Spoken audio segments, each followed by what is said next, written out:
Assalamualaikum. Saya Rahim. Kerjaya saya pelakon sepenuh masa. Kini saya telah membuat keputusan menyertai plan Diamond Bayu Asli secara sepenuh masa. Apa kata orang putih tu? Full time lah. Tuan-tuan, ikhlas saya katakan, di Bayu Asli ni memang hebat dan lumayan. Berkenaan produk, tuan-tuan dan perempuan jangan bimbang. Mesti puas hatinya. Saya dah guna, dah amalkan 2 tahun. Wow, dahsyat. Power punya, betul. Tapi tuan-tuan, apa yang lebih menarik dan membuat saya join full time Bayu Asli ni sebenarnya berkenaan pendapatan. Ini yang penting.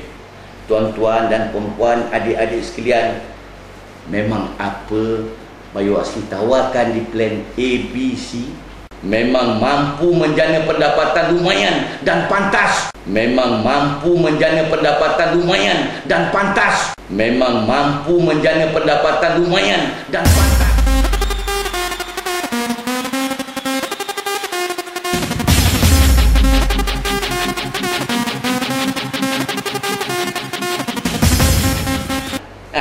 Dengan syarat buat betul-betul. Setakat seminggu 300 hingga 2000. Senang aja dapat. Setakat seminggu 300 hingga 2000. Senang aja dapat. Sebagai bukti, tiap-tiap hari handphone saya ni asyik berbunyi aja. 25.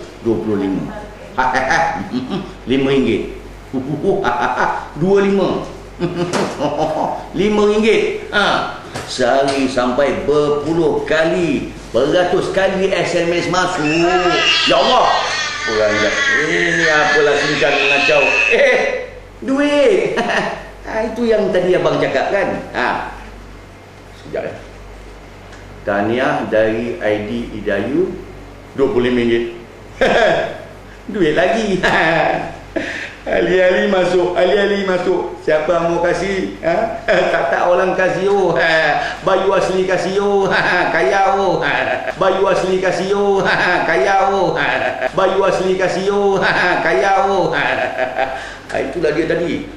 Kalau tuan-tuan, puan-puan dan adik-adik nak menjana pendapatan seperti abang, jangan tunggu lagi, bertindak sekarang. Saya akan bantu, kita buat sama-sama. Jangan lupa call saja abang. Atau hantarkan SMS nama, alamat, kemudian terus bank in ke faham kan? Lepas tu SMS kan kepada saya nama penuh, tarikh dan masa serta lokasi ATM dan bank yang buat pembayaran tu tadi. Mudah aja kan? Dah selesai. Satu lagi, barang secara automatik akan dihantar ke alamat anda tadi. Lumayan, tak percaya? Mari kita buat sama-sama. Akhir kata kau. Marilah kita buat sama-sama. Manfaatkan peluang yang ditawarkan oleh Bayu Asli. Wassalam. I love you, you love me. Sama-sama jadi jutawan. Assalamualaikum.